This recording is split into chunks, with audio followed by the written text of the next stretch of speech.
Hendak membeli makanan saat sahur, seorang warga di Kabupaten Bekasi, Jawa Barat justru menjadi korban begal motor. Untuk mengancam warga, pelaku membekali diri dengan sebilah celurit.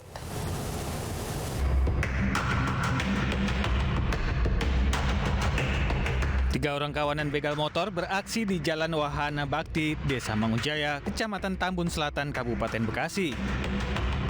Dengan sebilah celurit, mereka menyerang warga yang hendak membeli makan santap sahur di sebuah warung pecel lele. Seorang pelaku kemudian merampas motor warga yang kebetulan masih hidup.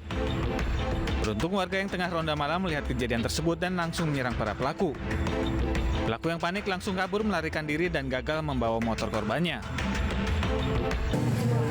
Beliau itu datang lagi kemari, dikira kami mereka itu pecel lele. Ternyata yang satu naik motor, yang satu cuma sebelah celurit ke dalam. Nah, motor pun akan tendang, bersungkur, korban sempat jatuh. Yang satu membabi buta, membawa celurit, pada kami agak mundur. Beliau kesempatan lari. Oh, berarti si pelaku ini sempat ngelawan, Bang? Lawan. Yang bawa senjata tajam ada berapa orang, Bang? Satu orang ya? Ini nomor satu. Warga berharap agar petugas kepolisian dapat meningkatkan patroli rutin di kawasan ini. Dari Kabupaten Bekasi, Jawa Barat, Didit Junaidi, iNews melaporkan. Hendak menggelar tawuran, dua kelompok pemuda di Jalan Raya Bekasi, Ujung Menteng, Cakung, Jakarta Timur diamankan tim perintis presisi Polres Metro Jakarta Timur. Sementara itu di Kabupaten Tangerang, 3 remaja diamankan polisi saat akan melakukan tawuran dan perang sarung di Kecamatan Kronco, Banten.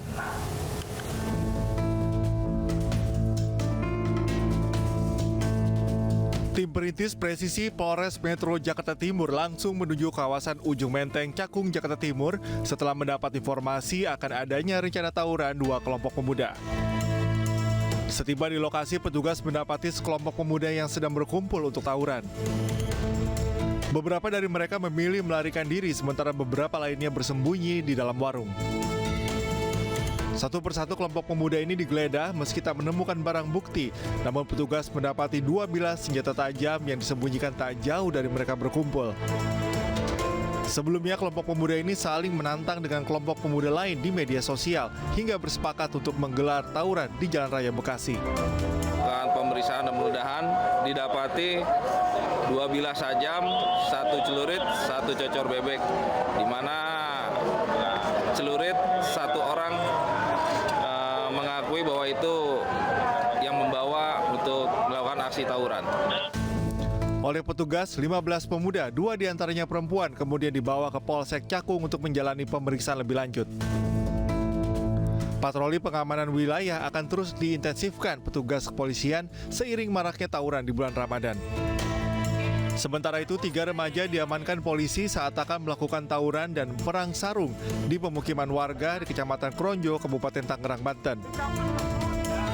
Selain menemukan celurit berukuran 1 meter, polisi yang melakukan penggeledahan juga menemukan 2 sarung berisi batu yang akan mereka gunakan untuk tawuran. Melihat anaknya diamankan polisi, 1 dari 3 orang tua remaja ini histeris saat mengetahui anaknya berusia 14 tahun memiliki celurit berukuran besar. Ketiga remaja dari Desa Bakung ini diketahui sudah janjian dengan remaja Desa Gadasari untuk melakukan tawuran. Polisi yang mendapatkan laporan langsung ke lokasi dan mendapatkan ketiga remaja ini di pemukiman warga, sementara para remaja lainnya melarikan diri. Anak-anak tersebut kedapatan membawa senjata tajam jenis celurit, pipa dibuat ujungnya tajam. Lantaran masih di bawah umur, ketiga remaja ini hanya diberi sanksi menjalani pembinaan di Polsek Kronjo selama 1 bulan. Dari Jakarta dan Kabupaten Tangerang, Banten, Tim Liputan iNews melaporkan. Kita beralih ke informasi lain, pemirsa. Keluarga Bribka AS, anggota Satlantas Polres Samosir, Sumatera Utara telah bersurat ke Lembaga Perlindungan Saksi dan Korban (LPSK) untuk mengajukan permohonan perlindungan. Rencananya LPSK akan segera mengadakan pertemuan dengan keluarga Bribka AS atas kasus tewasnya AS yang diduga akibat racun cyanida.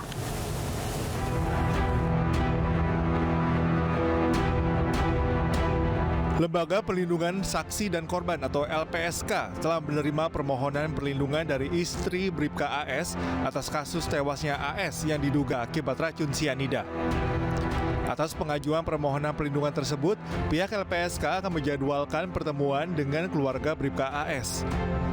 LPSK saat ini masih mendalami beberapa informasi atas pengajuan permohonan perlindungan tersebut dan diharapkan dalam waktu 2 minggu ke depan, pihak LPSK sudah dapat memutuskan diterima atau tidaknya permohonan tersebut.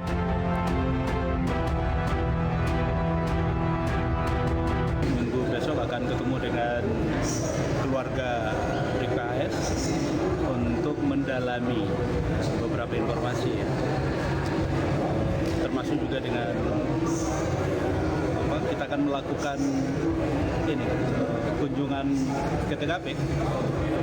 Kita mau merekonstruksi.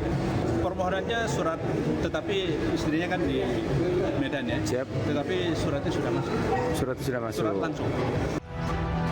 Keterangan dari pihak keluarga dan penyidik nantinya akan menjadi pertimbangan pimpinan LPSK apakah menerima atau menolak permohonan perlindungan yang diajukan. Sebelumnya, Bitpropam Polda Sumut memeriksa sejumlah ex-Kapolres Samosir yang saat ini menjabat, diantaranya AKBP Yogi Hardiman. Bitpropam Polda Sumut juga memeriksa sejumlah anggota polisi di Samsat Samosir, yakni Kasat Lantas hingga Kanit Regisen Polres Samosir. Pemeriksaan dilakukan Propam Polda Sumut berkaitan dengan dana penggelapan pajak dan pertemuan terakhir antara ex-Kapolres dan Kapolres kepada yang bersangkutan.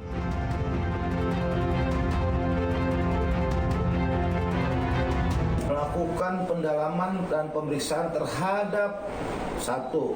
Kapolres Samosir, 2. Kapolres sebelumnya yang berkaitan dengan dugaan berkaitan dengan bagaimana proses terjadinya penggelapan tersebut. Yang ketiga, Kasat Lantas dan Kanit Regiden.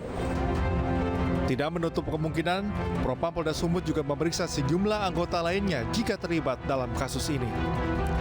Dari Jakarta dan Medan, Tim Liputan iNews melaporkan. Sementara itu, istri Bribka AS juga telah dimintai keterangan oleh polisi mengenai kematian janggal suaminya. Ya, istri Bribka AS, Jenny Simorangkir, menduga suaminya meninggal bukan karena bunuh diri, tapi karena dibunuh. Ya, berikut cuplikan dialog rekan kami Renhat Sirait dengan Jenny Simorangkir dalam program iNewsroom. Kami tahu bahwa Anda juga ikut memberikan keterangan ya. Apa keterangan yang Anda berikan ketika diperiksa? Jadi kemarin saya sudah diperiksa di Propam dan Reskrim. Sudah dimintain keterangan juga tentang kematian suami saya, Pak.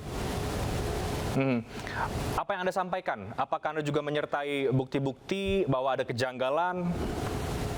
Saya juga menyampaikan kejanggalan suami saya yang dikatakan bunuh diri. Sementara saya menduga suami saya dibunuh, Pak.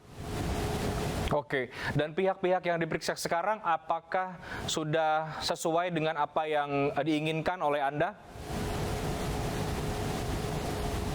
Kalau itu sampai sejauh itu saya tidak tahu, Pak. Yang saya tahu, saya dan beserta keluarga, orang tua almarhum suami saya sudah diperiksa. Oke. Oke.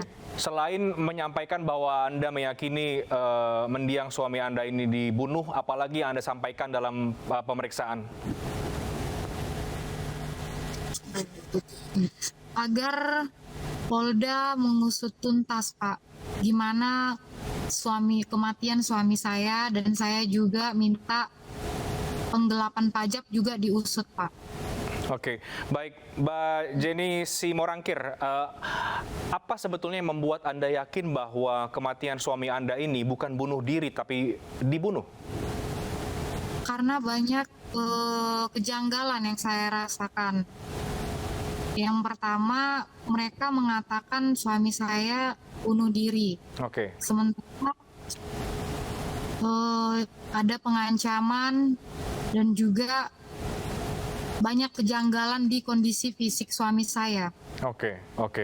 Baik, jadi banyak kejanggalan yang Anda... Presiden Joko Widodo menemui timnas Indonesia U20 untuk memberikan semangat setelah gagal berlaga di Piala Dunia di Gelora Bung Karno. iNews Siang akan kembali dengan informasi selengkapnya sesaat lagi.